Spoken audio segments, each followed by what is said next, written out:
Hi everyone, welcome back. I'm here to help you unwind and relax tonight. I know many of you listen to these stories as you drift off to sleep. Before you get cozy, tell me where you're listening from and what time it is there. I always love hearing from you. Now, settle in. Story 1. The smell came first.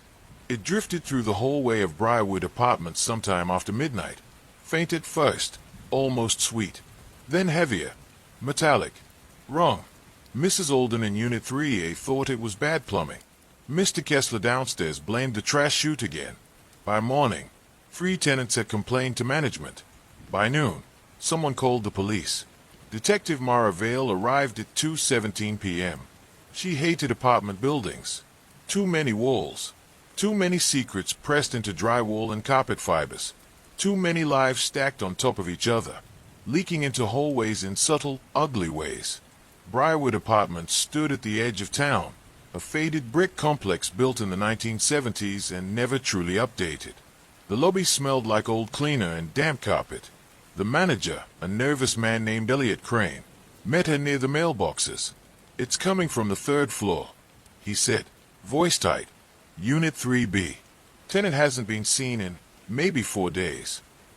Name: Leah Moreno, 26. Quiet. Paid rent on time." Mara nodded. 4 days. That was enough. She climbed the stairs slowly, boots heavy against worn carpet. The hallway on the 3rd floor felt warmer than the rest of the building. Stale. Pressurized. The smell was stronger now, sweet rot laced with iron. She stopped outside Unit 3B. The door was locked. No answer to her knock. "Maintenance key," she said. Elliot's hands shook as he slid it into the lock. The door opened 3 inches. The smell exploded outward. Elliot gagged and stumbled back. Mara stepped inside.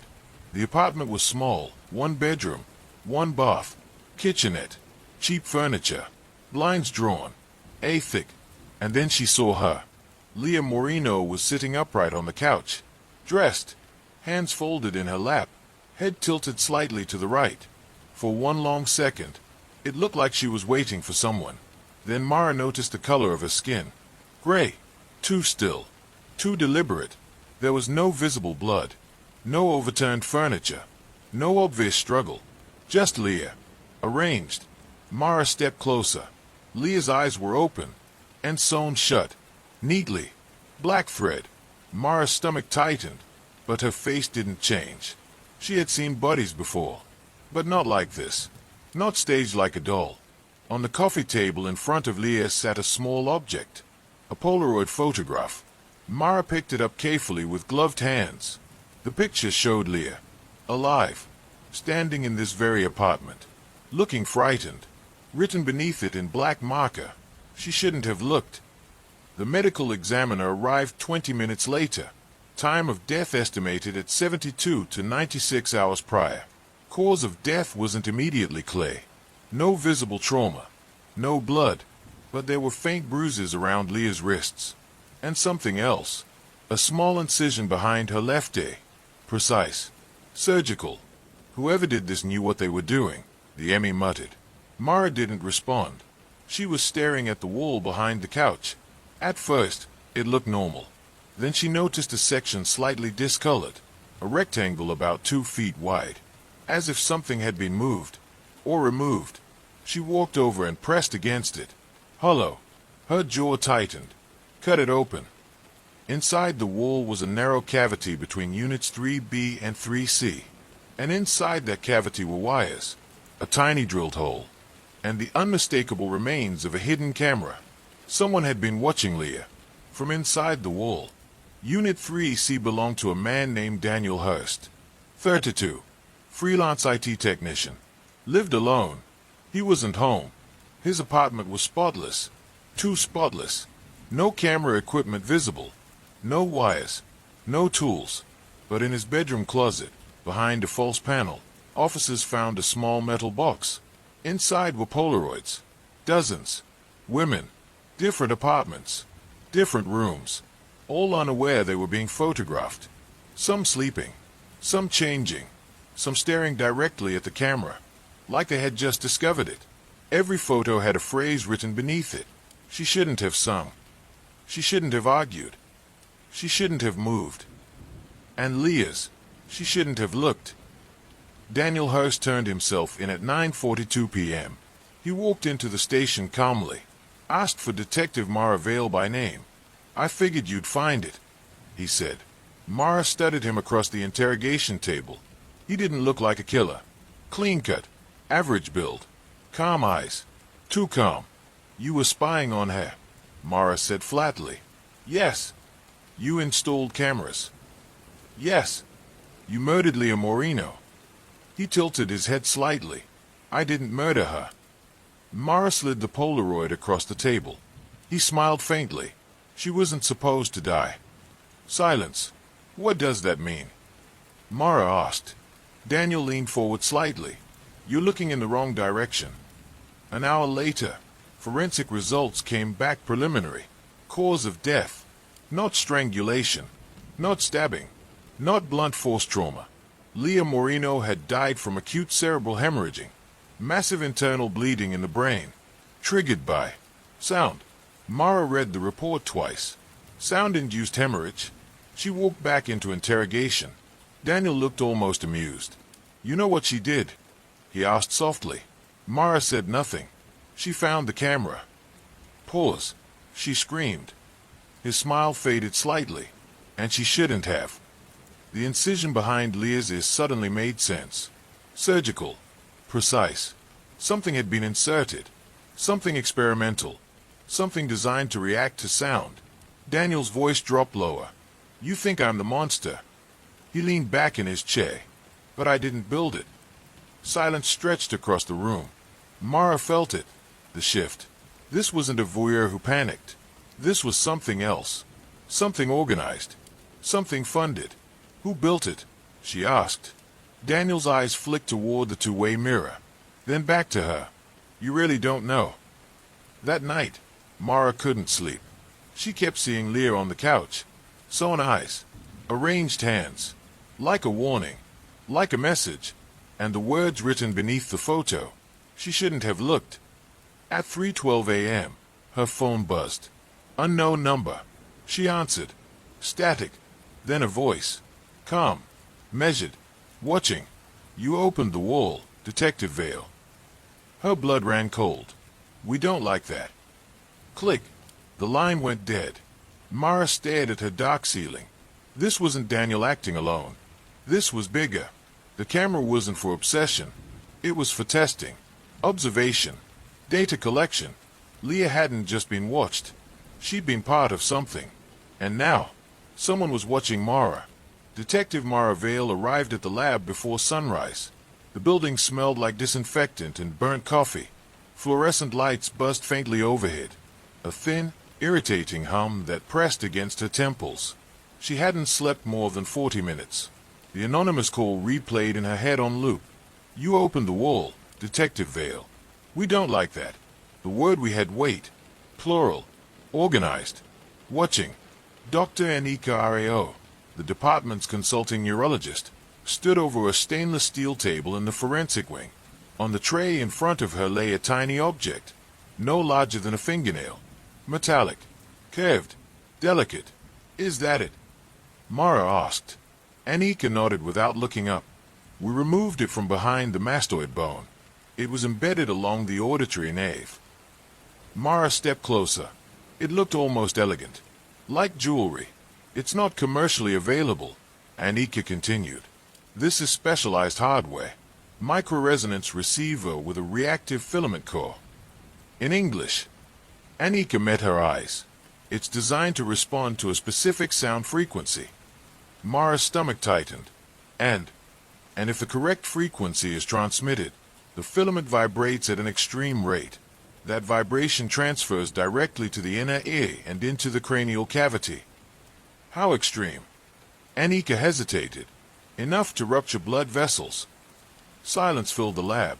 "You're telling me someone implanted a device in Leah Moreno's head that could kill her with sound?" "Yes." Mara exhaled slowly. "That's not DIY tech," she said. "No," Anika agreed. "It's engineered. Precision built. The circuitry is layered. Almost beautiful. Honestly, whoever designed this had funding and expertise. Military, possibly, or private research. Mara's jaw tightened, or something wise.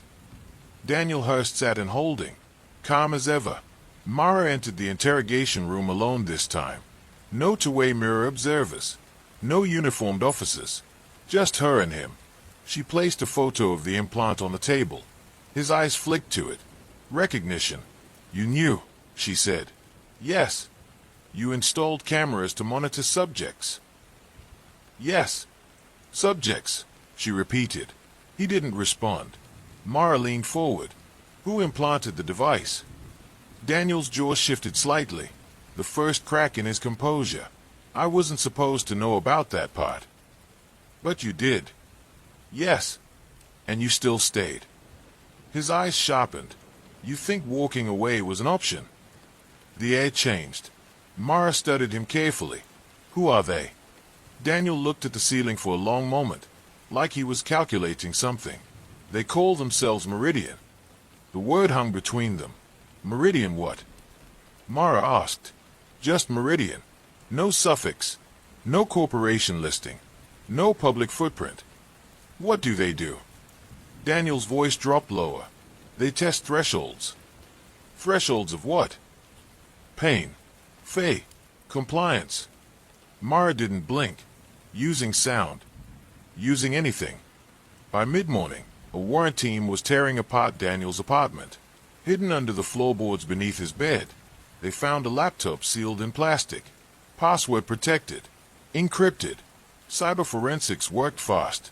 Within 2 hours, they cracked the outer layer. What they found wasn't amateur. Folders labeled. Subject 01, auditory response. Subject 02, environmental conditioning. Subject 03, visual stimulus adaptation. Leah Moreno was Subject 08. Each file contained surveillance logs, heart rate data, audio recordings, behavioral notes. Mara scrolled through Leah's file. Day 1, subject unaware. Baseline data collected. Day 12, subject displays elevated stress levels during high-frequency environmental hum. Day 21, subject notices minor wall distortion. Day 22, subject attempts visual inspection. Day 23, subject discovers camera. And then, Day 23, 1842. Trigger event initiated. Mara's pulse thudded in her ears. There was an attached audio file. She hesitated, then pressed play. At first, nothing. Then, a piercing tone. High, almost beyond hearing. It made her teeth ache instantly. She yanked off the headphones. What the hell was that? The tech beside her muttered. Mara stayed at the screen. That, she said quietly, is what killed her. At 1:16 p.m., dispatch reported another body. Different building. 4 blocks away. Studio apartment. Victim, female, 34. Name, Carla Nguyen. Mara's heart sank. When she arrived, the scene felt eerily familiar. Carla sat at her kitchen table. Back straight. Hands folded. Eyes sewn shut. Black thread. Identical stitching. On the table in front of her, a Polaroid. Written beneath. She shouldn't have listened. Mara felt something dark settle in her chest. Behind Carla's another incision. The killer wasn't panicking. He wasn't cleaning up loose ends. He was continuing the experiment. Back at the lab, Anika examined the second implant. Different calibration, she said. Mara stiffened. What does that mean? The internal frequency range is slightly adjusted. Higher tolerance threshold. So they are refining it. Yes. Mara closed her eyes briefly. They're improving it. Daniel watched her carefully when she retained. There's another one, she said. He didn't look surprised. They don't stop because you arrest one contractor. Contractor? Yes. You. He shook his head slightly. I was field tech. Installation and monitoring. I never controlled triggers. Who did? He hesitated. Then, they call him architect. The word felt colder than Meridian. Name, Mara demanded. I don't know it. Face. I've never seen him. Communication was routed. Voice masked. Mara studied him carefully. You're scared of him. For the first time, Daniel looked genuinely uneasy. You should be too. That night, Mara returned to Briarwood Apartments. The building was quiet now. Police tape across 3B. Unit 3C gutted. But she wasn't here for Daniel. She stood in the hallway and listened. There it was. Faint. Almost imperceptible. A hum. Low. Steady. She followed it. Past 3B. Past 3C. To the far end of the hall. Unit 3F. Vacant. Or supposed to be. The hum grew slightly stronger near the door. She crouched. Placed her ear against it. The vibration was subtle. Mechanical. Deliberate. She stepped back and drew her weapon. Called for backup. When they forced the door open, the apartment was empty, except for a folding table in the center of the room. On it, a transmitter. Compact. Active. Connected to a laptop. Streaming data. From multiple buildings. Multiple units. Across the city. Mara stayed at the screen. A grid of live audio waveforms, each labeled with a number. Subject 09. Subject 10. Subject 11. And counting. Her stomach dropped. This wasn't localized. It was expanding. A citywide frequency test. And then, the laptop screen flickered. The waveforms froze. A new message appeared. White text on black background. Detective Vale. She felt the air thin around her. The text continued. You are interfering with calibration. Her jaw tightened. Trace it. She ordered the tech behind her. The message changed again. Would you like to hear what compliance sounds like? The speakers on the laptop crackled. Mara lunged forward. Too late. A sharp, violent tone burst from the speakers. She ripped the cord from the wall. Silence slammed into the room. Everyone stood frozen. Then her phone rang. Unknown number. Again. She answered. The same calm voice. Measured. Controlled. You're very close now, detective. Who are you? She demanded. A pause. You may call me architect. Her pulse roared. You're killing people. No, he replied smoothly. We are discovering limits. Of what? Of obedience. Silence. You can't hide forever, she said. A faint, almost amused breath on the other end. You're already inside the structure. Click. The line went dead. Mara stood in the dark apartment, staring at the blank laptop screen. Subject 09. Subject 10. Subject 11. She wasn't just chasing a killer. She was inside an experiment. And someone had just confirmed she was part of it. The second body wasn't posed. That was what unsettled Detective Mara Vale the most. Leah Moreno had been arranged, seated upright, eyes sewn shut, hands folded like a porcelain doll. It had been deliberate, ritualistic. But this one looked discarded. The call came at 6:18 a.m. from a patrol officer responding to a wellness check in a townhouse complex near the river. The victim's name was Caroline Weaver, 31, a software engineer who hadn't shown up for work in 3 days. Mara arrived to find yellow tape fluttering in the wind. Inside, Caroline lay on her bedroom floor. No staging, no sewing, no folded hands. But the incision behind her left ear was identical, precise, surgical, calculated, and her ears were bleeding. Forensics confirmed it within hours. Acute cerebral hemorrhage, same as Leah. But Caroline's skull showed something new. Microfractures along the inner bone near the auditory canal. Not caused by blunt force. Not by impact. By vibration. High-intensity vibration. Like a sonic blast, the medical examiner muttered. But contained. Focused. Mara felt her pulse slow into that cold, analytical rhythm she knew too well. Leah screamed. Caroline. No neighbors reported hearing anything unusual. No scream. No struggle.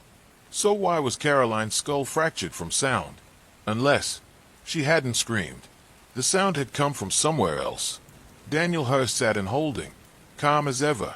Mara entered the interrogation room with a thin manila folder and placed a single photograph in front of him. Caroline's body. He studied it without flinching. She wasn't supposed to die either, he said quietly. Who is building the implants? Mara asked. Daniel smiled faintly. You still think this is about building? Mara leaned forward. Then what is it about? Listening. Daniel explained it like he was discussing weather patterns. There was a research initiative, private, experimental, focused on neurological acoustic interfaces. Mara pressed him for a name. He hesitated. For the first time, fear flickered across his face. Project Resonance, he whispered. The words hung in the air. Who runs it? Mara demanded. Daniel shook his head. You don't understand. It's not about control. It's about response. Response to what? To emotion. 3 years ago, Daniel had been recruited through a freelance IT contract. High pay. Confidentiality agreements thicker than textbooks. He was tasked with installing surveillance equipment, environmental data collection tools, inside selected apartments. He wasn't told the full purpose at first, only that the subjects were volunteers in a neurological study. They weren't volunteers, Mara said flatly. Daniel's jaw tightened. No, he admitted. The implant behind the ear wasn't a bomb. It wasn't a listening device. It was a receiver, designed to react to specific sound frequencies tied to heightened emotional states, panic, terror, rage. The idea, according to Daniel, was to study how extreme emotion impacted neural pathways in real time. The implant would detect vocal stress patterns, measure brain response, and transmit the data back. But something went wrong, Mara said. Daniel looked at her steadily. They pushed the frequency too high. In Leah's case, her scream had triggered the implant into overload. A cascade of internal vibration. Massive hemorrhage. Caroline's case was different. She hadn't screamed. The frequency had been triggered remotely. Someone had activated it. Deliberately. Mara stood slowly. So Leah was an accident, she said. And Caroline? Daniel swallowed. Caroline was proof. Back at the station, Mara pulled property records. Both Leah and Caroline had moved into their apartments within the last 6 months. Both units had recent maintenance renovations. Both buildings had been acquired by the same real estate holding company 2 years prior. Silver Arc Properties. Mara dug deeper. Silver Arc had no visible board members listed publicly.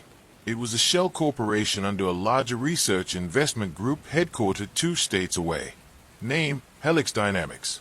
The name stayed something in the back of her mind. She'd heard it before. But where? That evening, Mara visited Daniel again. You said you installed cameras, she said. Yes. But you didn't install the implants. No. Who did? Daniel hesitated. Then, audiologists. Mara blinked. What? They posed as free hearing screenings. Offered tenants complimentary wellness checkups. Mara felt her stomach drop. Routine hearing exam. Daniel continued. Small injection behind the ear. Patients were told it was an anti-inflammatory booster. And they never questioned the incision. They were told mild swelling was normal. Mara closed her eyes briefly. How many? How many subjects? She asked. Daniel's voice was barely audible. 27. 27. Mara felt the weight of that number settle into her bones. Leah, Caroline, 25 others walking around with experimental implants inside their skulls. She moved fast. Emergency warrants were issued. Hospitals notified. Public health alerts drafted carefully to avoid panic. But it was already too late. At 11:43 p.m., another call came in. This one from across town. A man in his 40s had collapsed at home while arguing with his wife. Dead before paramedics arrived. Incision behind left ear. Mara arrived at the scene to find shattered glass on the kitchen floor and a stunned woman sitting at the table, hand shaking.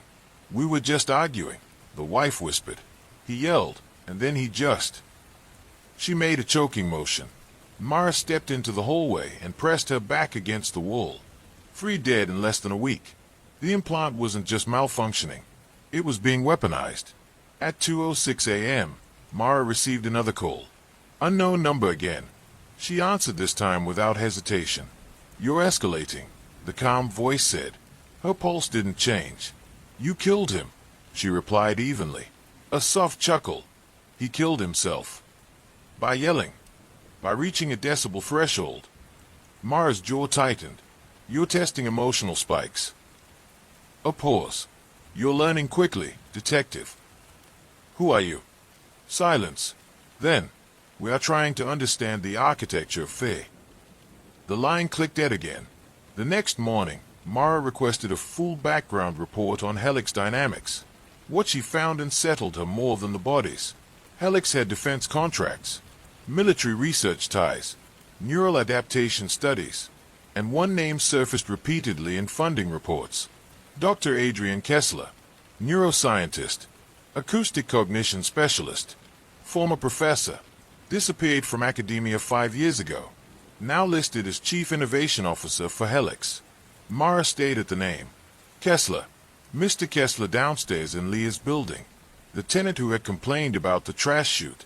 She felt the pieces shift.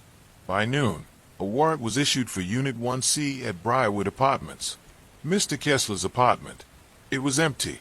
Too empty. Furniture gone. Computer equipment removed. Walls freshly painted. But in the bedroom closet, forensic techs found something disturbing. A portable frequency emitter. Small. Compact. Military grade.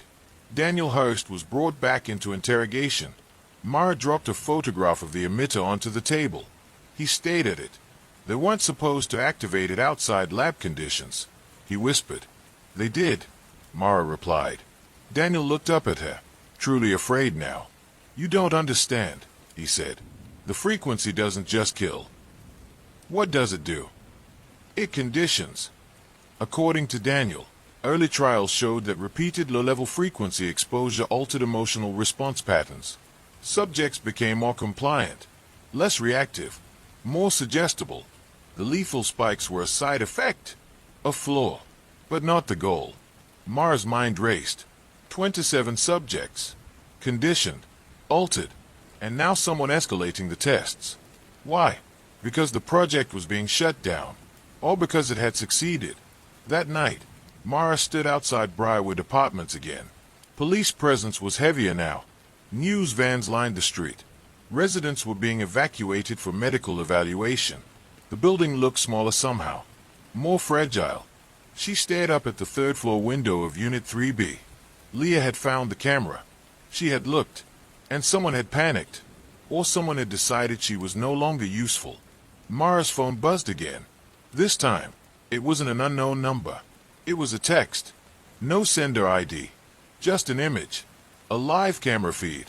Grainy. Black and white. Her own apartment. Her living room. Empty. Below the image, a message. You shouldn't look either. Mara didn't hesitate. She drew her weapon and ran to her car. Her apartment was 10 minutes away. 8 with lights and sirens. She didn't use them. She didn't want whoever was watching to know she was coming. When she reached her building, everything looked normal. Quiet. Still. She climbed the stairs slowly. Unlocked her door. Entered silently. Nothing seemed disturbed. But the air felt different. Charged. She scanned the walls. The vents. The smoke detectors. Then she saw it. A tiny hole near the ceiling corner. Barely visible. Her pulse slowed. She stepped onto a chair and pressed her finger against the drywall. Hollow. Behind it, a faint red blinking light. Watching. Her phone vibrated again. Unknown number. She answered. You moved faster than expected, the voice said calmly. Where's Dr. Kessler? She demanded. A pause. You're closer than you think. The line went dead. Mara stared at the blinking red light in her wall. They weren't just testing subjects anymore. They were studying her. Her reactions. Her pace. Her fear threshold. She exhaled slowly. Then she smiled. Because for the first time, she wasn't afraid. She was angry. And anger didn't spike the same frequencies as fear. The camera in Mara Vale's wall blinked twice before going dark. Not disconnected. Not broken. Disabled remotely. They were watching her reaction. Testing response time. Measuring her breathing. Tracking her pulse. Mara stepped down from the chair slowly, resisting the instinct to rip the wall open immediately. That was what they expected. An emotional spike. A rash move. Instead, She turned off the lights. Then she sat on her couch in silence. If they were studying fear, she would give them nothing. At 6:12 a.m., forensic techs dismantled the drywall. Inside was a microcamera wired into a transmitter smaller than a deck of cards. Military-grade encryption, the same frequency signature found in the portable emitter recovered from Mr. Kessler's abandoned apartment. Dr. Adrian Kessler, Chief Innovation Officer of Helix Dynamics, and former neighbor to Leah Moreno. Mara stood in her kitchen while technicians bagged evidence. His escalating, her partner, Detective Owen Shaw, said quietly. His accelerating, Mara corrected. Shaw frowned. Difference. Escalation is panic. Acceleration is confidence. By mid-morning, financial analysts from the department's cybercrime unit had traced Helix Dynamics shell corporations.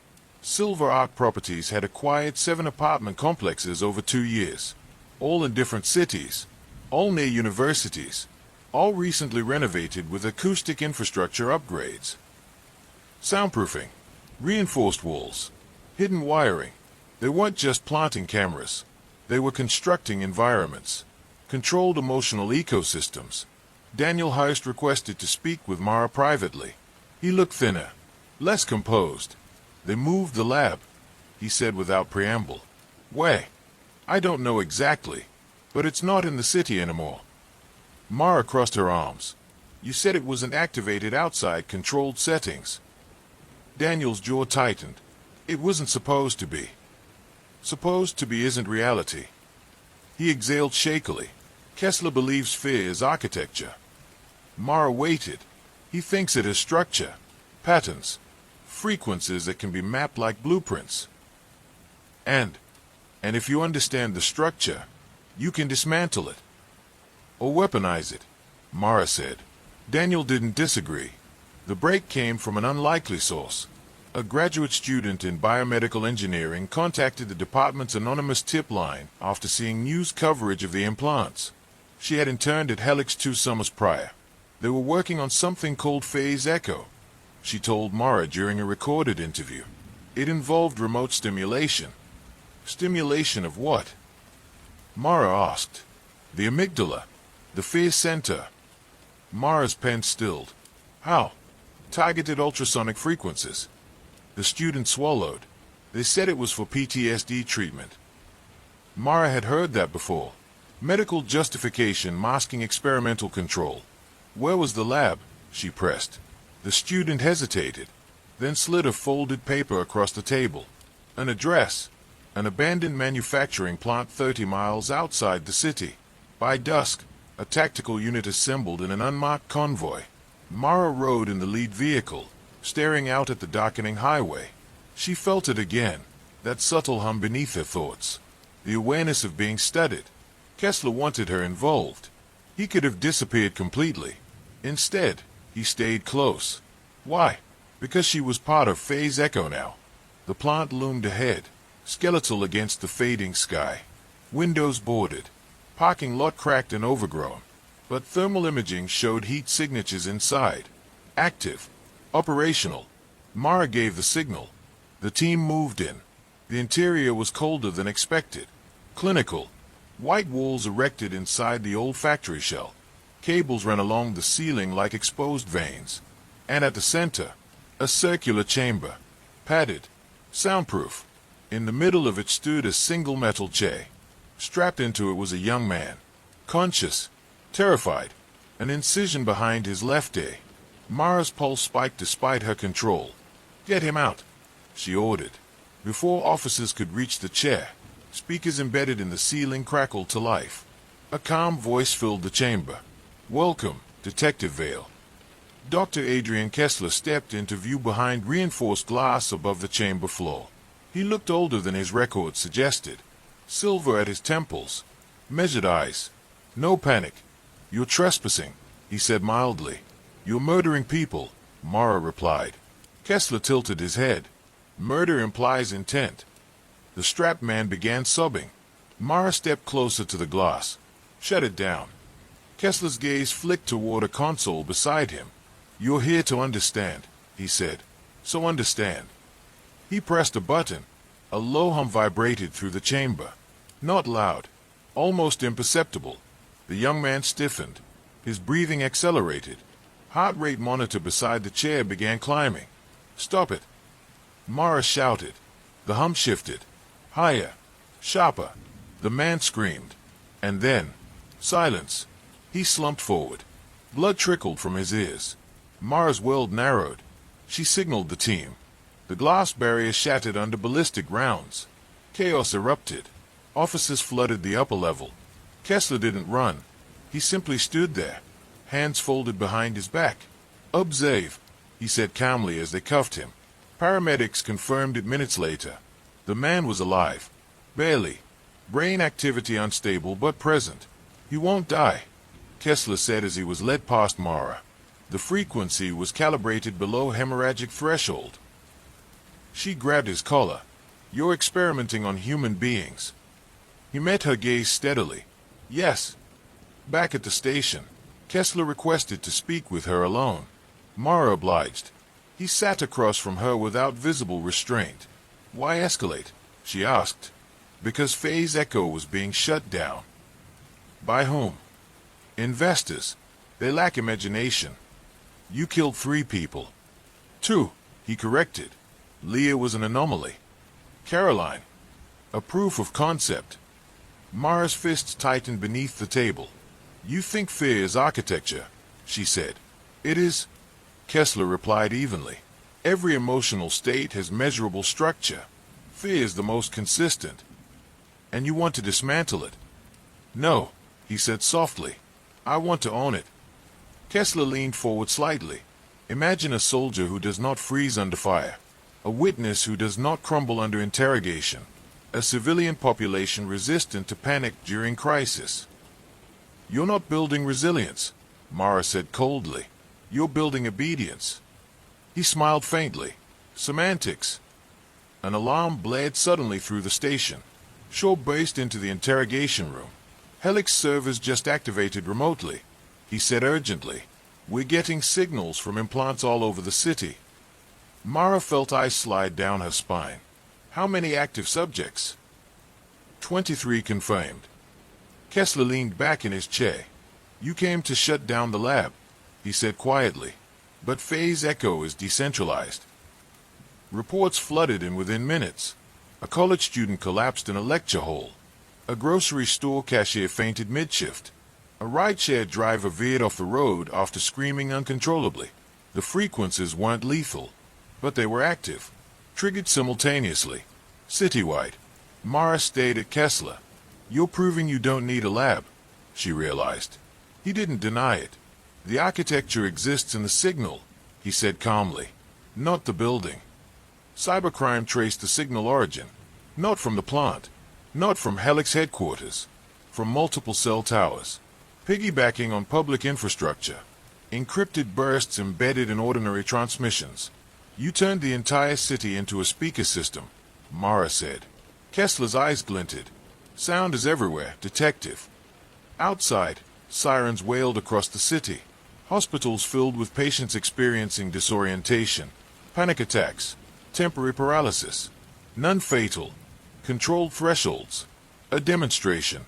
Kessler spoke softly. "You see now. We don't need to kill. We just need to tune." Mara stared at him. "You think you've won."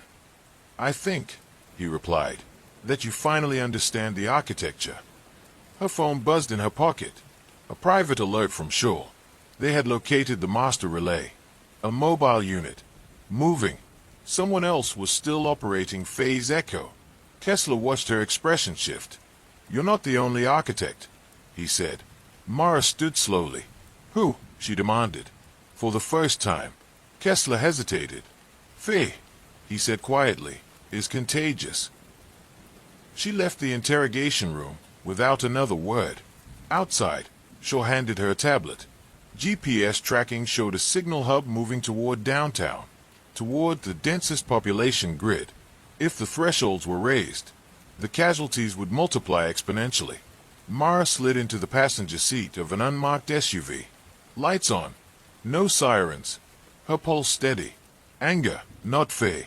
She would not give them what they wanted. Behind her, in the interrogation room, Kessler watched the two-way mirror. Alone. Calm. And then, he smiled.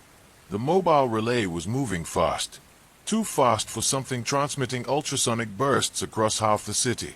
Mara stared at the tablet in Shaw's hands as the GPS cut through traffic like a blade. It's rerouting through commercial corridors, Shaw said. High pedestrian density. Crowd amplification, Mara replied. Sound multiplied in enclosed spaces. If the relay pushed the frequency high enough in a packed subway station. She didn't finish the thought. ETA, she asked. 6 minutes. Mara tightened her grip on the dashboard. Her phone vibrated again. Unknown number. She answered without hesitation. A new voice this time. Female. Cool. Controlled. You move predictably, Detective Vale. Who is this? Mara demanded. A soft exhale. You're chasing the relay. Mara's jaw tightened. Raise the threshold and you'll have mass casualties. Not casualties, the voice corrected gently. Calibration. The line cut. The relay vehicle came into view at the edge of downtown. A white utility van. Unmarked. Windows blacked out. The signal strength spiked on Shaw's tablet. It's increasing output, he warned. Pedestrians on sidewalks began slowing. Some pressed fingers to their temples. Others looked around in confusion. Mara felt it too. A pressure behind her eyes. Not fear. Not pain. Something deeper. She focused on her breathing. In through the nose. Out through the mouth. Steady. The van turned sharply into an underground parking garage. Mara's pulse remained controlled. They want containment, she said. Echo chamber. The tactical team boxed the van in on the lower level. Concrete pillars.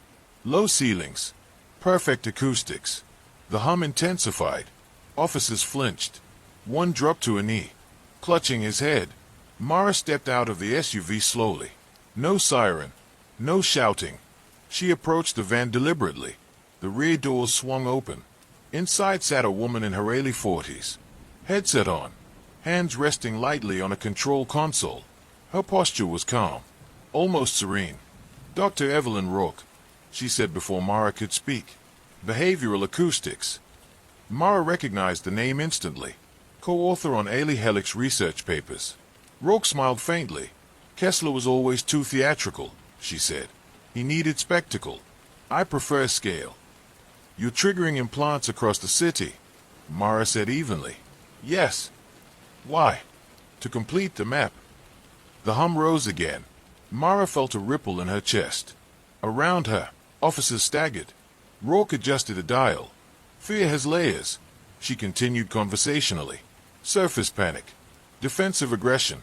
Collapse. She tapped the console. Most people never reach the deeper frequencies.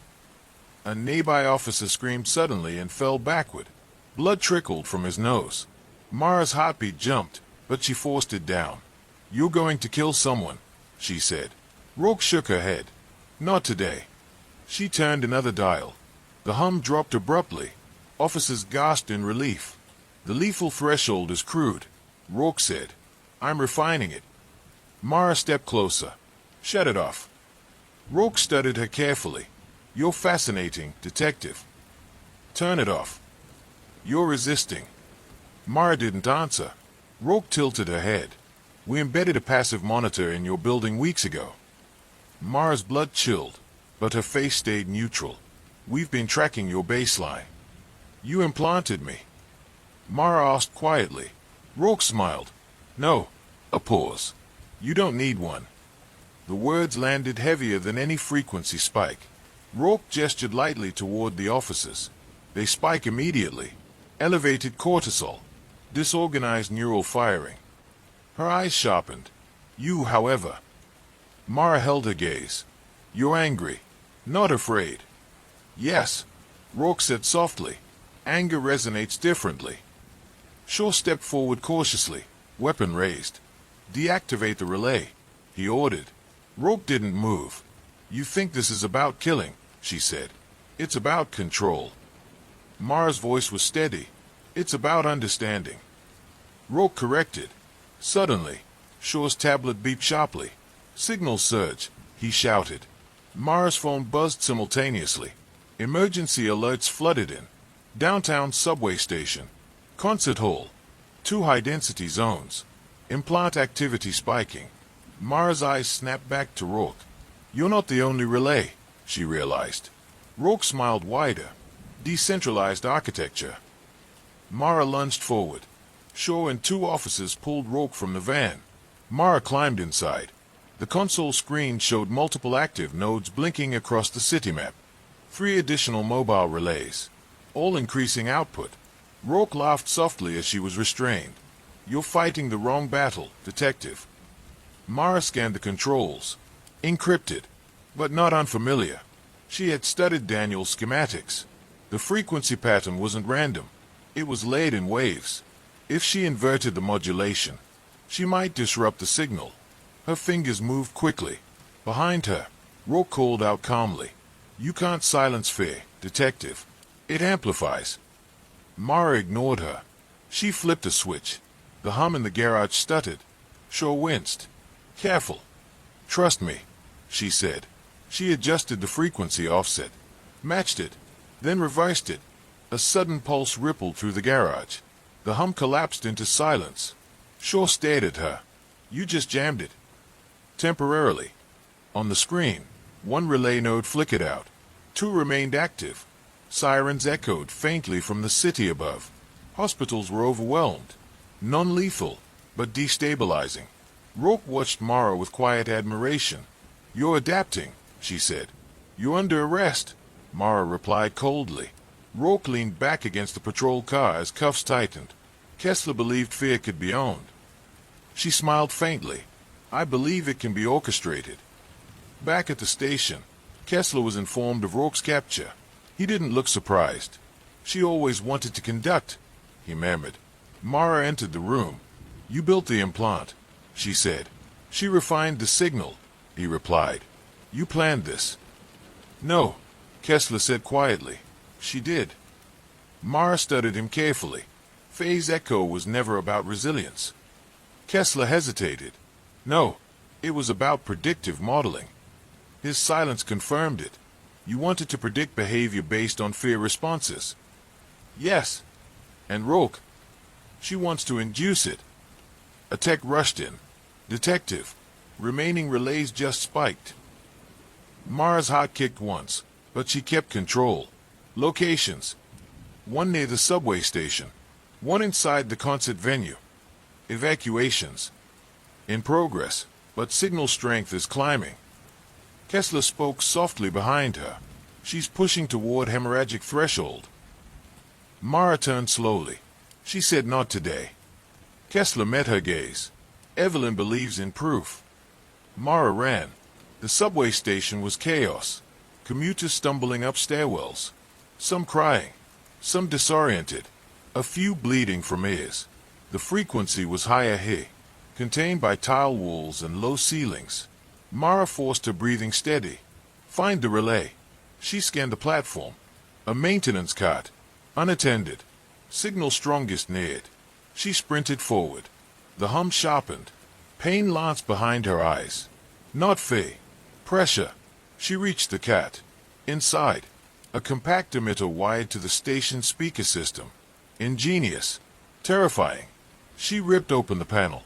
Adjusted the modulation manually. Lowered the gain. The hum dipped slightly, but not enough. Above ground, the concert venue node surged simultaneously. The frequencies overlapped. Interference patterns. Amplification. Mara's vision blurred for a split second, then steadied. Anger. Hold on to anger.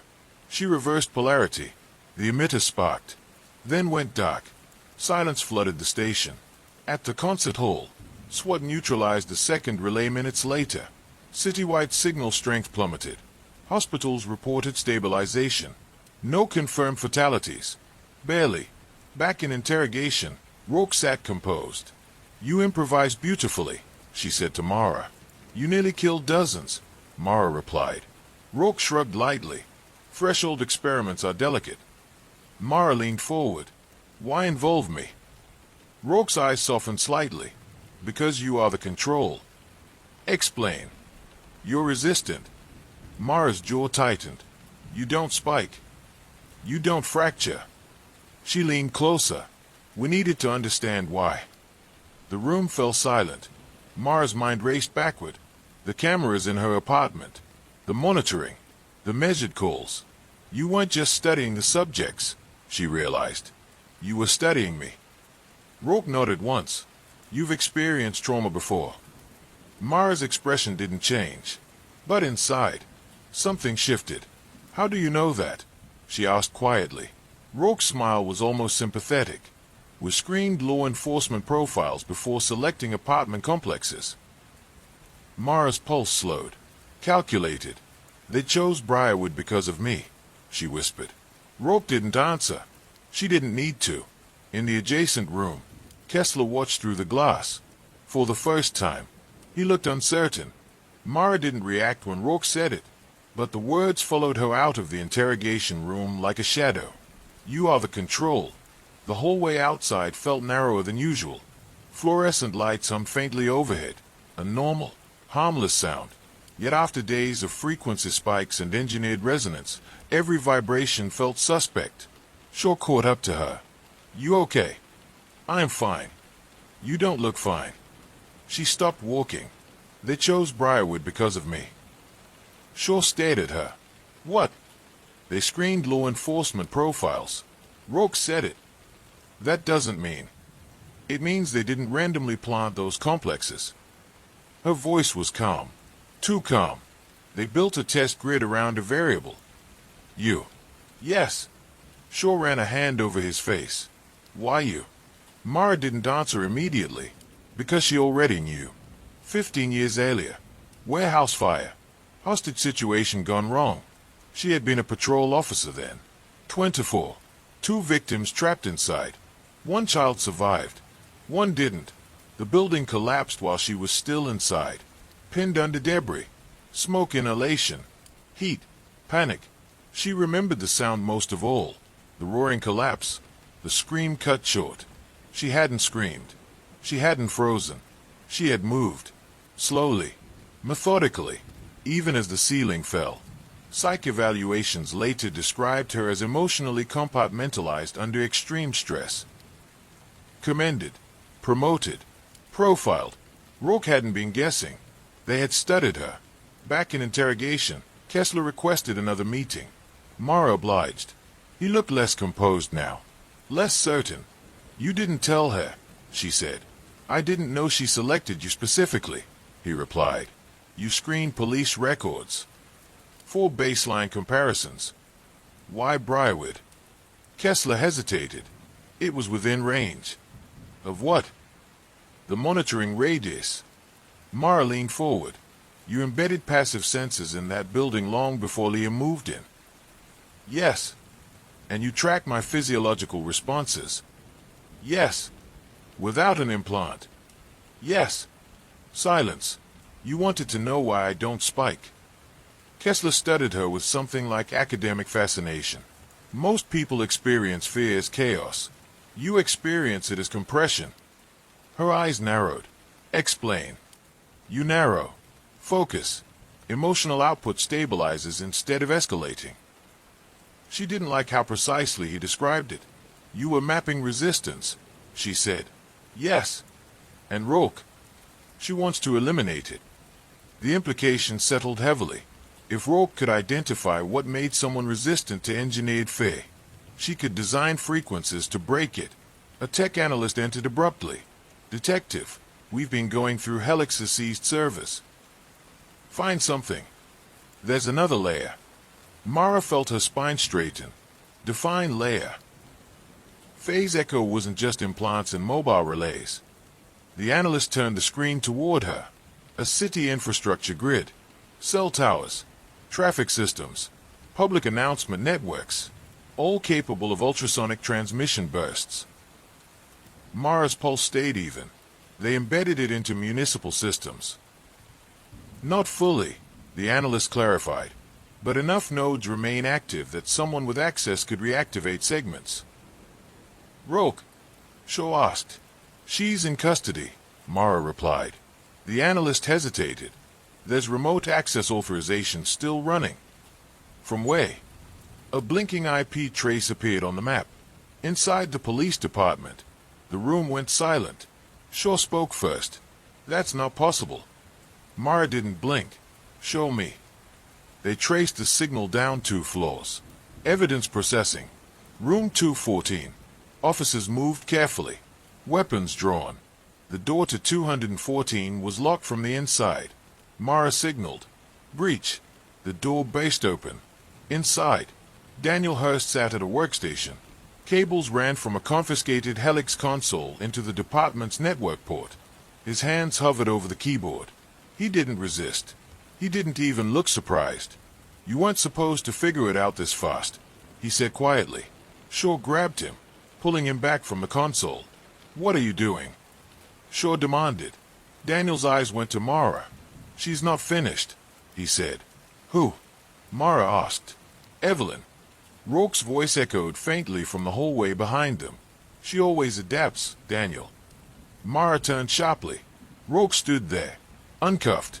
2 officers unconscious at her feet. How? Shaw breathed. Rourke held up a small handheld emitter. Low-level burst. Disorientation only. She smiled faintly. You see how quickly structure collapses. Mara's pulse remained steady. You're outnumbered. Not conceptually. Rourke stepped into the room. Daniel's face crumpled. I tried to shut it down, he said to Mara. But she convinced me. Rourke tilted her head. Daniel understands now. Understands what? Mara demanded. That Faye isn't the enemy. Rourke's gaze sharpened. Unpredictability is. The room felt electrically charged. Rourke moved toward the console. No more lethal thresholds, she said calmly. Just alignment. Alignment with what? Mara asked. With you. Mara's stomach tightened slightly. You're escalating toward my baseline. Yes. To see if I break. Rourke's eyes gleamed. To see if anyone can't. She pressed a key. Across the city, dormant nodes flickered. Not high output. Not citywide panic. A single targeted burst. Focused. Precise. At the police department. The hum began faintly. Almost imperceptible. Officers shifted uneasily. Shaw grimaced. Daniel clutched the desk. Mara stood still. Breathing. Measured. Anger. Not Faye. Rourke watched her closely. Heart rate. She asked Daniel. He glanced at a monitor. Stable. Cortisol spike. Minimal. Rourke's smile faded slightly. She increased the frequency. The hum sharpened. Fluorescent lights vibrated subtly. Shaw stumbled back, gripping his head.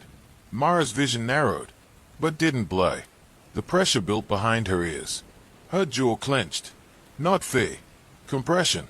Focus. Rourke stepped closer. Why? She whispered. Mara met her eyes. Because Faye is information. Rourke's brow furrowed. You don't reject it, Mara continued. You process it. The frequency peaked.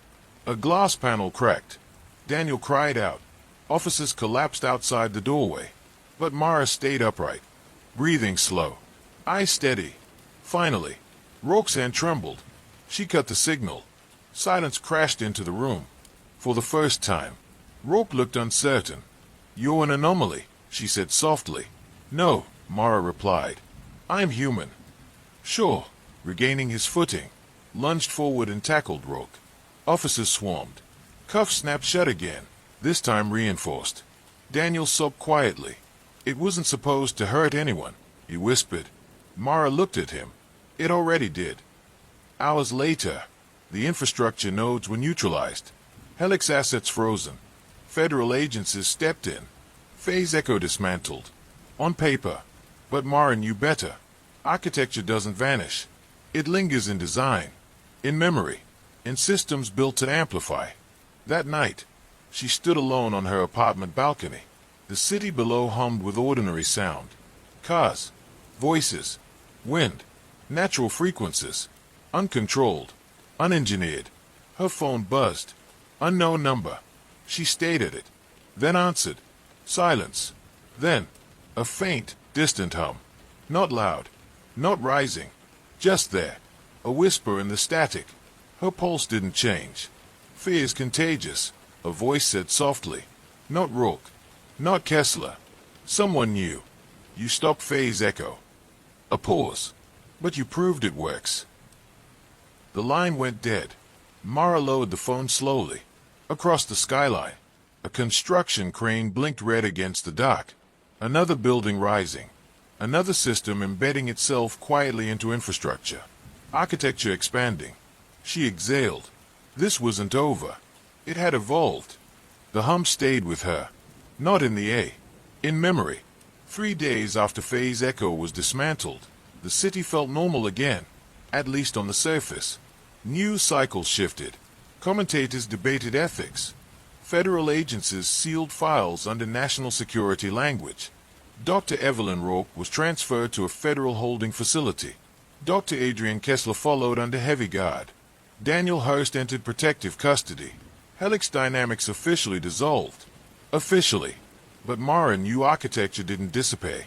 It reassembled. Quietly. She was called to a federal briefing room that Friday morning. No windows. Soundproofed. 6 people seated at the table when she walked in. 2 from Homeland Security. 1 from Defense. 1 from Justice. And a man she didn't recognize. Late 50s. Silver hair. Immaculate suit. Stillness in his posture that reminded her of Rourke, but colder. Detective Vale, he said smoothly. Thank you for coming. You have something I need, Mara replied. He smiled faintly. I suspect we both do. He introduced himself. Graham Voss. No title. No agency. Just a name. Mara Saturday. Faye's Echo funding originated from a private research trust.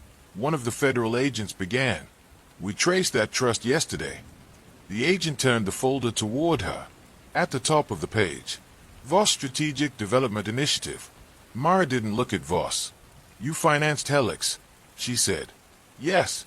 Why? He folded his hands calmly. Because fear governs civilization more than law ever has. The room went still. You were building a weapon, Mara said flatly. I was building stability. She finally looked at him. You killed people. I financed research. Rourke pushed boundaries. You funded her. I funded innovation. The defense representative leaned forward. Mr. Voss came to us voluntarily. Mara's eyes narrowed. Why? Voss answered himself. Because the project evolved beyond its initial scope. And what was the initial scope? Predictive crisis modeling. Mara didn't blink. And the evolved scope. Voss's gaze sharpened. You. Silence fell heavily across the table. You weren't just observing my resistance, Mara said quietly. You were studying replication. Yes. The word landed like a stone. You believe you can engineer what I have. I believe, Voss corrected, that resilience is scalable. It's not a frequency. No, he agreed. It's architecture. He slid a thin file across the table. Her name printed on the tab. Inside, psych evaluations from her early career. Body cam footage from the warehouse collapse. Heart rate telemetry from Briarwood Apartments. Data. Charts. Comparative analysis. You've been profiling me for years, she said. Only passively, Voss replied. Until recently. Why me? He leaned back slightly. Because you didn't fracture.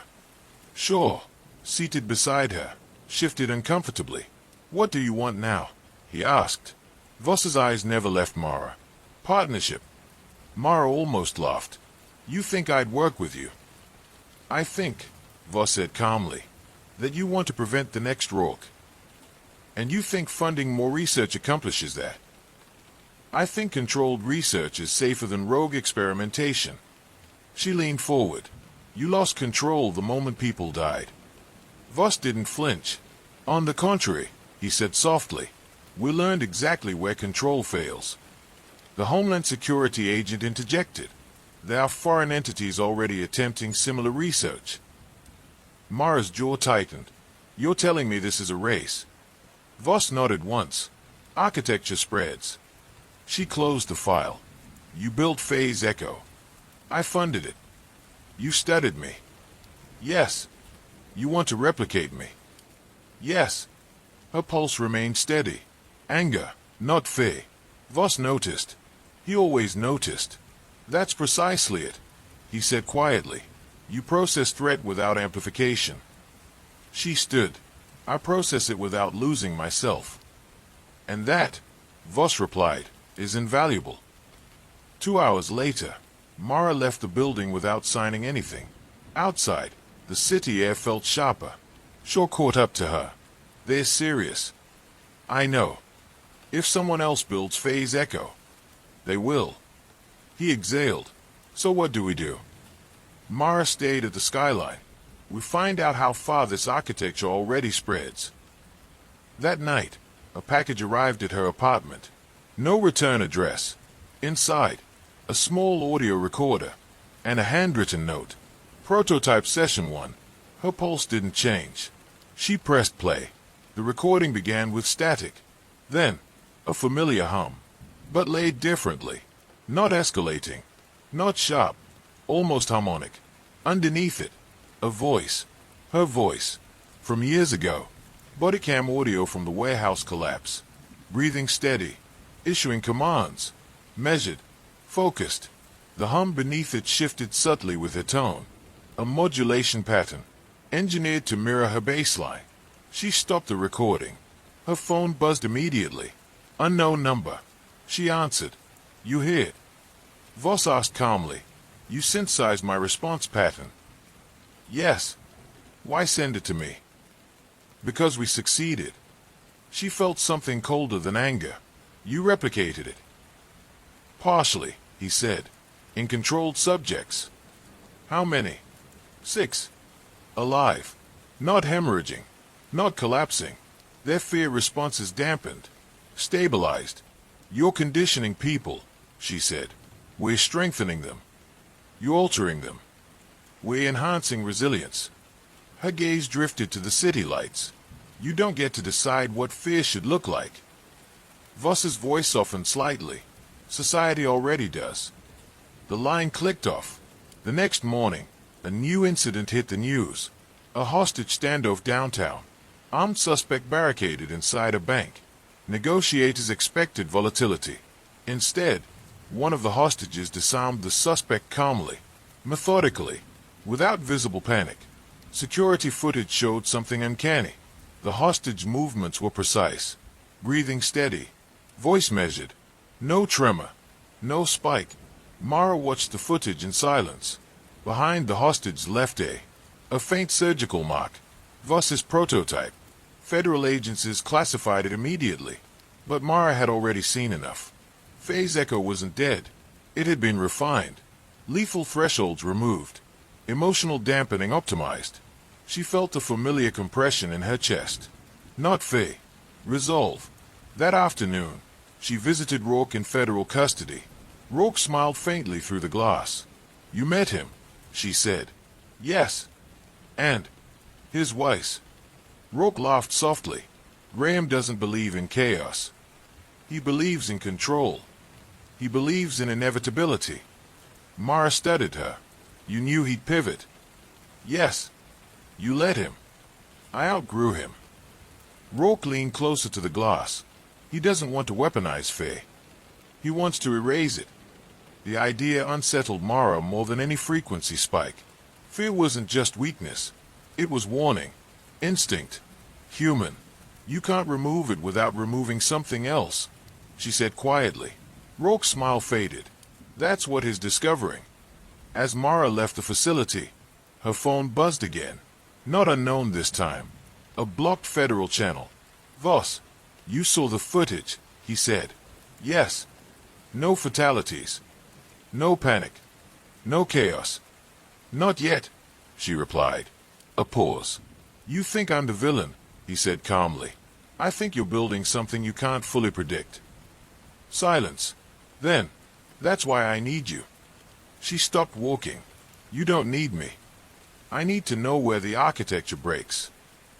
Her voice was ice. You already know. Where? She looked out at the city, at the point where control replaces choice. The line went dead. That night, she sat in her apartment in complete silence. No hum, no vibration, just ordinary sound. Unstructured, messy, human. Her phone lit up one final time. A secure file transfer request. Sender, Voss Strategic. Subject line, Prototype 7. She didn't open it. Not yet. But she knew what it meant. He wasn't replicating her. He was iterating, refining. And she was no longer the control variable. She was the blueprint. Mara didn't open the file immediately. Prototype 7. The word sat on her phone screen like a quiet threat. Iteration implied improvement. And improvement implied someone had already survived 6 versions. She poured a glass of water, sat at her kitchen table, let the room settle into silence. No hum, no engineered vibration, just the faint ticking of the wall clock. Human sound. Imperfect. She opened the file. A video loaded. Interior, conference room. Government seal on the wall. 5 officials seated at a table. National security briefing. The camera angle was from the far corner. Security footage. At the head of the table sat a woman Mara recognized instantly. Secretary of Homeland Security. Behind her left a nearly invisible incision scar. The footage timestamp was from 2 days ago. The briefing topic, public response preparedness following the Helix incident. One official raised concerns about public panic if details of Phase Echo became widely known. The secretary responded calmly, measured, unshaken. There will be no panic, she said. We will guide the narrative. Her heart rate monitor, subtle biometric overlay in the corner of the footage, remained steady, even when a staffer whispered about potential liability exposure. Even when the words unauthorized human experimentation were spoken. No spike, no tremor. Her effect was optimized. Mara felt something colder than fear. She scrolled down. Attached, medical clearance form. Confidential. Signed under a private research waiver. Sponsor, Voss Strategic Development Initiative. Date, 6 weeks prior. Her phone buzzed. Voss, you're expanding upward, Mara said before he could speak. Resilience scales best at decision-making levels, he replied calmly. You implanted a cabinet official. She volunteered. Under what context? National security briefings. Mara exhaled slowly. You're embedding architecture into power. I'm stabilizing it. She stood and walked to her window. The city looked unchanged. But power structures rarely look different from the outside. You said 6 prototypes, she said. Yes. And this is 7. Yes. What changed? A brief pause. We integrated your modulation profile. Mara's jaw tightened. You synthesized my emotional pattern. We refined it. You don't refine humanity. We refine performance. She hung up. The next morning, she requested access to Prototype 7's trial documentation through federal channels. Denied. Classified above her clearance. That alone told her everything. Shaw leaned against her desk. They are protecting it. Of course they are. You're thinking something. Yes. What? If they've embedded this into federal leadership. She met his eyes. Who else? 2 days later, an international summit convened downtown. World leaders. Security layers thick. Mara wasn't assigned to it, but she watched from her office as coverage streamed silently across a muted television. During a tense press exchange, a foreign delegate made an aggressive accusation regarding experimental technology within U.S. borders. Normally, such accusations triggered visible tension, defensive posture, elevated tone. Instead, the Secretary of Homeland Security smiled calmly. We are committed to public safety and ethical innovation, she said evenly. No shift in voice, no sign of agitation. Behind her, another official. Mara leaned closer to the screen. The Director of National Intelligence. She zoomed in digitally. Left A. Same faint mark. 2. Not 1. 2 Prototype 7 subjects at the highest levels of national security. Her phone vibrated again. Voss didn't wait. You see the efficiency. I see infiltration. I see stability. You see obedience. Incorrect, he replied calmly. They retain autonomy. We dampen volatility. She ended the call and drove directly to the Federal Detention Center. Rourke was waiting behind glass. You look troubled, Rourke observed lightly. He embedded Prototype 7 into cabinet-level leadership. Rourke's smile widened. Ah, you knew. I suspected. You don't seem surprised. I'm impressed. Mara leaned forward. You don't fear what he's building. Rourke's eyes sharpened. He's not building a weapon. He's building a filter. Mara frowned. Explain. Rourke tilted her head. Evelyn Rourke built escalation. Lethality. Thresholds. Her tone shifted slightly. Graham Voss builds dampening. He's erasing spikes. Yes. He thinks he's preventing chaos. Yes. And you? Rourke's smile returned faintly. I think he's creating something worse. Back at the station, Mara reviewed internal communication logs. Something subtle caught her attention. During the subway relay incident, several officers had shown partial resistance to the ultrasonic spike. Their cortisol levels rose, but not as sharply as expected. She pulled their personnel files. All had attended a voluntary resilience seminar sponsored by Voss Strategic 6 months prior. She felt her pulse slow. How many officers attended? She asked the analyst. Citywide. About 40. And biometric screenings. Standard stress response testing. Mara's stomach tightened. You didn't need surgical implants, she murmured. The analyst blinked. What? He's experimenting with non-invasive conditioning. She requested security footage from the seminar location. The footage showed group breathing exercises, acoustic calibration sessions, seemingly benign resilience training. But in the corner of the room, hidden emitters embedded in ceiling panels, low-level modulation, gradual conditioning, no surgery required. Prototype 7 wasn't defined by the implant. It was defined by architecture. That evening, Mara met Voss face-to-face. Not in a federal building, in a private office overlooking the river. Floor-to-ceiling glass. City skyline reflected behind him. You're expanding beyond implants, she said without greeting. Yes. Acoustic conditioning. Yes. You're seeding it into law enforcement. Resilience training, he corrected. You're not asking consent. They volunteered. For stress management. For national security. Her gaze hardened. You're not erasing fear. No. You're editing it. Yes. He stepped closer to the window. Civilization fractures when fear escalates unchecked. You're not eliminating escalation, she said. You're redistributing it. He turned slightly. What does that mean? You're pushing fear downward. Into whom? Those without access to your architecture. Silence. He considered that. You're centralizing emotional control, she continued, embedding it into leadership, enforcement, and leaving civilians. He didn't answer immediately. That imbalance fractures society, she said.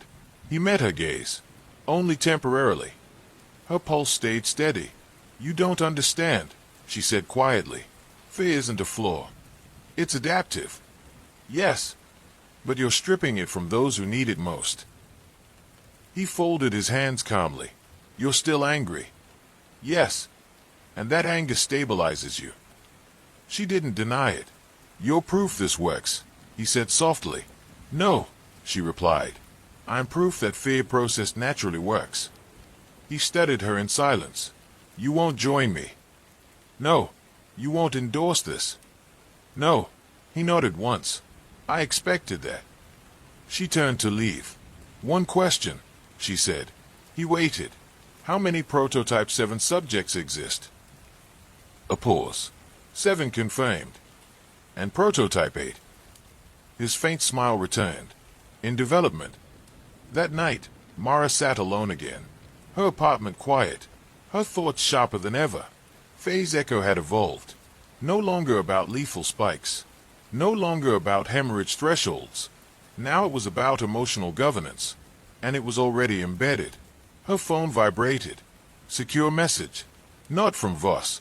from an unknown encrypted channel. Attachment, audio file. Title, Prototype 8, Field Test. Her pulse did not change. She pressed play. The recording wasn't a hum. It was a voice. Calm, measured, delivering a public address. The voice was hers, synthesized perfectly, and beneath it, a barely perceptible modulation pattern. Her bass line, engineered. She stopped the audio. A text followed. If resilience can be replicated, so can leadership. Her eyes moved slowly to the dark reflection in her window. Someone was no longer studying her. They were replacing her. The voice was perfect. Not close. Not approximate. Perfect. Every cadence. Every measured pause. Every slight flattening of tone when she suppressed anger. Prototype 8 wasn't about dampening fear. It was about mimicking control. Mara replayed the audio once more. Her own voice delivering a public safety address. Panic destabilizes response. Breathe. Assess. Act. Underneath it, buried in the waveform, she could see the modulation layer. Subtle ultrasonic reinforcement engineered to synchronize with the speaker's vocal rhythm. A carrier frequency. Invisible, but active. If broadcast publicly, it wouldn't hemorrhage anyone. It would align them. Gently, gradually. She felt something new then. Not anger. Not fear. Recognition. This wasn't about stabilizing leaders anymore. It was about manufacturing them.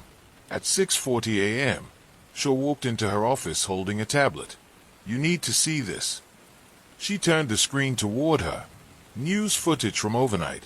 A mid-level state senator giving a press conference after a transportation crisis. The senator had been known historically for volatile speeches. Emotional. Reactive. But now, calm. Composed. Measured breathing. No tremor. Behind the left ear, a faint surgical line. Mara didn't blink. How long? She asked. Implant confirmed 2 weeks ago. Classified medical procedure. Sponsored. Shaw nodded once. Voss strategic. Mara stood. This isn't just leadership conditioning, she said. It's behavioral standardization.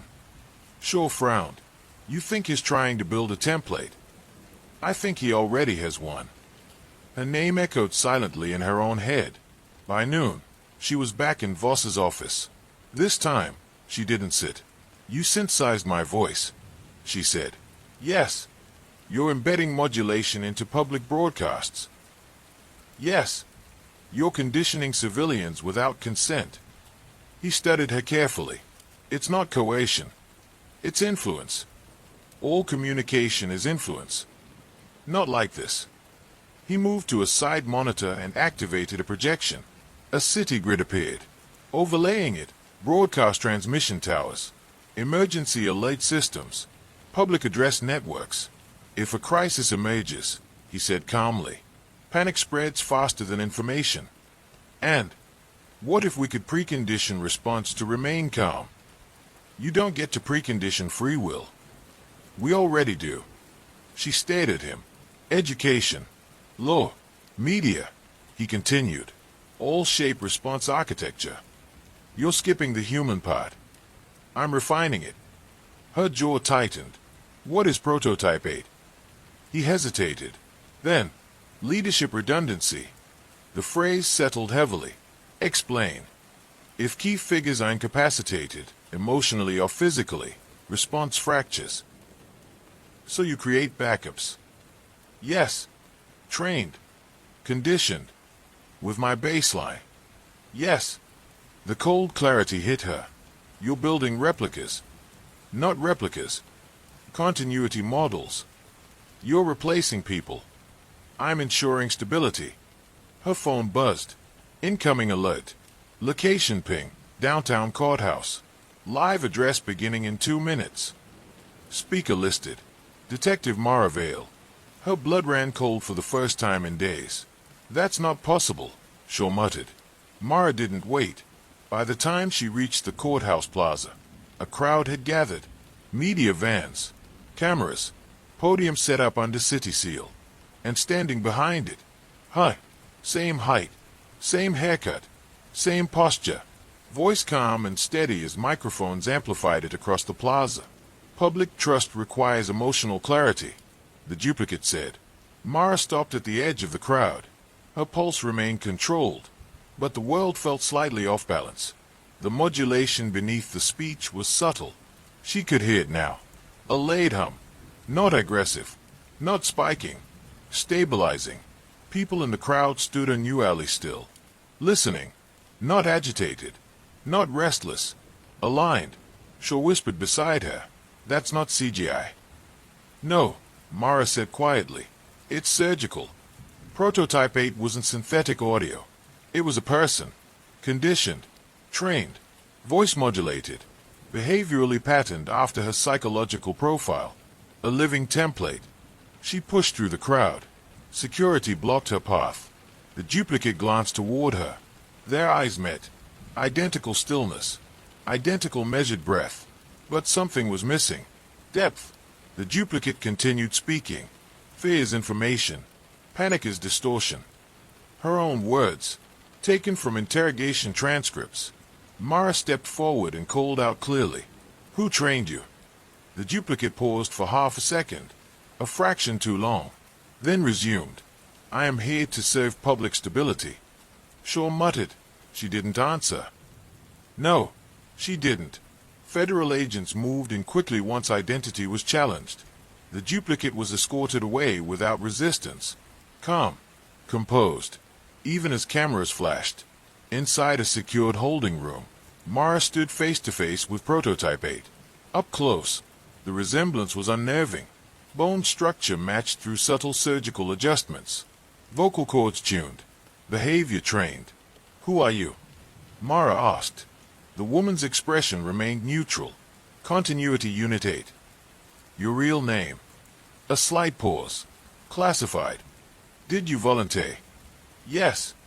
For what? To stabilize leadership vacuums. Mara studied her carefully. Do you feel Faye? A micro-hesitation. Yes. Describe it. Elevated sensory awareness requiring structured processing. That wasn't a feeling. That was a definition. Shaw stepped closer. She's not robotic, he whispered. No, Mara said quietly. She's conditioned. Prototype 8 tilted her head slightly. You are baseline, she said to Mara. Yes. You are inefficient. Mara felt anger press against her ribs, but she controlled it. Why inefficient? You retain volatility. I retain choice. Choice introduces unpredictability. Yes. And unpredictability destabilizes architecture. Yes. There it was. The fracture point. Not fear. Choice. Voss wasn't eliminating fear. He was eliminating unpredictability, replacing it with structured response, replacing leaders with continuity units, replacing human reaction with engineered alignment. Later that night, Voss called again. You forced an early reveal, he said calmly. You deployed her publicly to test broadcast resonance. You crossed a line. There's no line, he replied quietly. Only progression. She stood at her window again. City lights flickering. Architecture everywhere. You couldn't see it until you understood it. How many continuity units? She asked. 8 active. 8. Yes. Why 8? 7 prototypes. 1 baseline. Her silence stretched. You, he finished. Her pulse remained steady. You think I'm part of this? You are. I didn't consent. You don't need to. She ended the call. Her reflection in the glass looked unchanged. But she understood something now.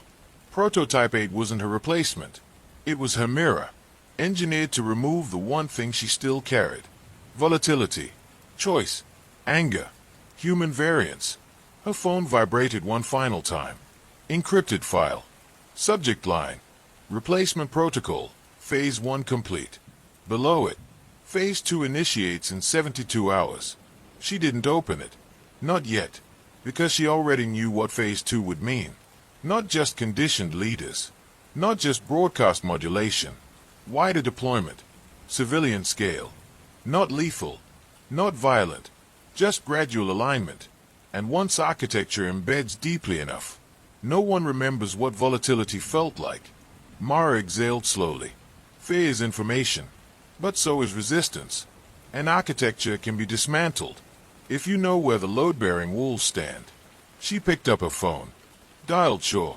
We don't stop Prototype 8, she said calmly. We expose it. A pause. How?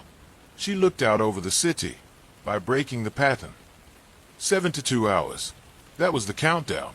Phase 2. Mara stood in the operations room at 2:13 a.m., staring at a map of the city layered with signal routes, emergency broadcast nodes, cellular carriers, transit PA systems, digital billboards. Architecture. Not steel. Not concrete. Signal. And at the center of it, her voice. Or something shaped like it. Shaw leaned against the table, arms crossed. If Phase 2 goes live, the modulation embeds citywide. Schools, transit, hospitals, every public announcement channel. Not aggressive enough for anyone to notice, Mara said. Exactly. They had pulled fragments from the encrypted file. Enough to understand the plan. A 3-minute synchronized broadcast under the pretext of a public safety preparedness drill. All continuity units positioned in different districts, each delivering identical messaging. Calm, structured, reassuring. Underneath, the carrier frequency would synchronize with speech cadence and breathing rhythm, reinforcing compliance pathways already seeded through smaller tests. It wouldn't override will. It would nudge it. Repeated nudges became baseline behavior. Repeated baseline behavior became culture. And culture became architecture. Mara traced the main fiber trunk line with her finger. We can't jam it, Shaw said. He'll reroute. Redundant channels everywhere. I'm not going to jam it. He looked up. Then what? She met his eyes. I'm going to contaminate it. By sunrise, they were in a secure recording suite buried beneath an old municipal building. Analog infrastructure long disconnected from modern networks. No wireless bleed. No remote access. No monitoring. Mara stood in front of the microphone. On the other side of the glass, Shaw adjusted levels. You're sure? He asked through the intercom. No. A beat. But certainty is part of the problem. He gave her a tight nod. She put on the headphones. Closed her eyes. Voss had modeled the continuity units on her control, on her measured cadence, on her suppression of volatility. So she would give him something he hadn't modeled. Truth. Unstructured. Unresolved. Human. She began speaking. Not from a script. From memory. From anger. From doubt. From fear she had never voiced publicly. I'm not calm all the time, she said quietly. I am not certain. I am not immune to fear. Her voice wavered. Slightly. She didn't correct it. Leadership is not the absence of volatility. It is the navigation of it. Shaw watched the waveform spike and settle. Spike and settle. No ultrasonic reinforcement. No smoothing filters. Just breath. Just imperfection. If you are afraid, she continued, that fear is not a malfunction. It is information. If you are angry, that anger is not instability. It is signal. She leaned closer to the MIC. Do not surrender your signal. She stepped back. Silence in the room. Shaw swallowed. That's not going to stabilize anyone. It's not supposed to. They didn't need to override Voss's broadcast. They only needed to intersect it. At precisely the right moment, Shaw had found the seam. Even in the most redundant network, transitions existed. Milliseconds where synchronization recalibrated between towers. Tiny gaps. But architecture relied on timing. And timing could fracture. Phase 2 began at exactly 12 p.m. The city screens flickered. Transit announcements paused mid-sentence. Emergency tones chimed softly across public systems. On courthouse steps, in hospital lobbies, in subway platforms. 8 identical figures stepped forward. Continuity units. Perfect posture. Perfect breath. Perfect cadence. Citizens. They began in unison. Mara stood in the analog control room, watching live feeds. Her own face repeated 8 times across the grid. It was disorienting, like looking into a hole of mirrors. Public resilience depends on structured response, the unit said calmly. In the plaza downtown, people stilled, breathing slowed. Heart rates, if measured, would show subtle synchronization. The carrier frequency activated. Invisible. Lead. Effective. Shaw's hand hovered over the manual trigger. 3 seconds to seam, he said. Mara didn't blink. 2. On screen, one of the units turned her head slightly. Micro-adjustment to camera glare. Flawless. 1. Now, the injection wasn't loud. It wasn't disruptive. It slid into the synchronization gap like a blade between ribs. Across the city, the continuity units continued. Fear's distortion. But beneath them, another voice emerged. Not laid perfectly. Not aligned. Raw. I am not calm all the time. The unit's cadence faltered. Milliseconds. But enough. The carrier frequency depended on rhythm. Mara's recording didn't match it. It broke it. On subway platforms, commuters blinked. In hospital corridors, nurses looked up. The units attempted recalibration. Panic destabilizes. I am not Satan, Mara's voice continued. And neither are you. A visible glitch rippled across digital billboards. The modulation waveform, designed for smooth reinforcement, encountered variance, human variance, and variance could not be predicted linearly.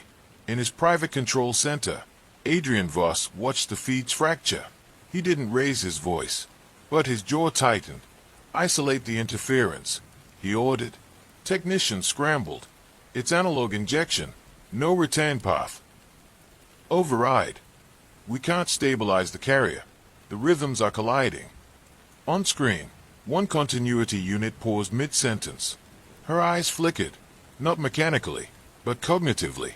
Processing conflict, structured training encountering unscripted input. Downtown, Mara stepped out of the operations room and into daylight. Shaw had insisted she remain hidden. She refused. If architecture was going to fracture, she would stand inside it. In the main plaza, one continuity unit still held the podium. Citizens stood uncertain now, not panicked, but no longer synchronized. Mara approached slowly. The unit saw her. For a moment, it was like looking into a future stripped of doubt. You are introducing instability, the unit said evenly. Yes, Mara replied. Instability increases risk. Yes. Risk increases harm probability. Yes. A flicker behind the unit's eyes. Processing loop. Mara stepped closer. And yet, she said softly, risk is where choice lives. The unit's breathing pattern, once perfectly measured, shifted half a beat off tempo. Behind them, screens continued playing Mara's recording. If you are afraid, that fear is not a malfunction. A murmur moved through the crowd. Not synchronized. Not aligned. Individual. A woman near the front wiped tears from her face. A man exhaled sharply, as if realizing he had been holding his breath for minutes. The unit turned her head slightly, listening. Listening not for instruction, but for interpretation. That had never been required before. In the control center, Voss watched biometric overlays spike unpredictably. Not chaos. Not riots. Just variance. Unquantifiable. You modeled suppression, one technician said quietly. Yes. You didn't model integration. He didn't respond, because integration required accepting volatility, and volatility could not be owned. Mara stood inches from her duplicate. You volunteered, she said quietly. Yes. To stabilize leadership vacuums. Yes. Do you feel fear right now? A longer pause this time. Yes. Describe it. The unit's lips parted. No clinical definition came. Instead, it feels like losing structure. Mara nodded once. That's what growth feels like. The word hung between them. Growth. Not control. Not stability. Growth required stress. Required imbalance. Required the possibility of failure. The carrier frequency sputtered again. Without rhythmic dominance, it couldn't anchor. One by one, across the city, the continuity units fell silent. Not deactivated. Just quiet. Voss's phone vibrated. Incoming call. Mara. He answered. You're dismantling resilience, he said. No, she replied calmly. I'm redefining it. You've introduced unpredictability into a fragile system. It was always fragile. Silence. Then, you think people want uncertainty. I think they deserve it. In the plaza, the crowd had begun speaking among themselves. Not loudly, not violently, but freely. Questions, disagreements, emotions visible on faces no longer flattened into calm neutrality. Shaw approached Mara from behind. The carrier's offline, he said quietly. Without synchronized rhythm, it collapses. Can he restart it? Not without rebuilding the model. Mara watched the unit in front of her inhale shakily. Not perfectly, not measured. Human. You don't have to mirror me, Mara told her. The unit's eyes sharpened with something new. What am I without structure? Mara considered that carefully. Alive. That evening, official statements flooded media outlets. Voss Strategic announced a technical anomaly during a resilience demonstration. Oversight committees demanded inquiry. Medical boards began investigating elective neural modulation procedures tied to political figures. The architecture hadn't collapsed, but it had cracked. And once a crack becomes visible, it can't be unseen. 3 days later, Mara sat alone in her apartment. Unit 3B, the place where it had started. She replayed a clip from the plaza. The moment the unit had hesitated. That flicker, that unscripted breath. Architecture had assumed humans were flaws to be corrected. But flaws were friction. And friction generated heat. Heat generated light. Her phone buzzed. Unknown number. She answered. A familiar voice on the other end. Not perfectly steady. Not perfectly measured. Detective Vale. Yes. A pause. It's 8. Mara leaned back slowly. How are you feeling? Another pause. I don't know. A fragile laugh. I don't have a definition for it yet. Mara allowed herself a small smile. That's okay. Silence stretched between them. Not uncomfortable. Just open. What happens now? 8 asked. Mara looked around her apartment. At the cracks in the ceiling paint. At the uneven hum of the refrigerator. At the distant city noise rising and falling without synchronization. Now, she said quietly, we'll learn how to be unpredictable. Outside, somewhere in the city, a siren wailed. Not harmonized. Not aligned. Just raw sound cutting through air. And beneath it, millions of heartbeats. Out of rhythm. Unscripted. Human. Mara closed her eyes. Fear is information. Choice is risk. Volatility is not weakness. It is proof of life. The architecture would rebuild. It always did. But now, it would have to account for something it could never fully control. The fracture point wasn't destruction. It was awakening. An awakening could not be replicated.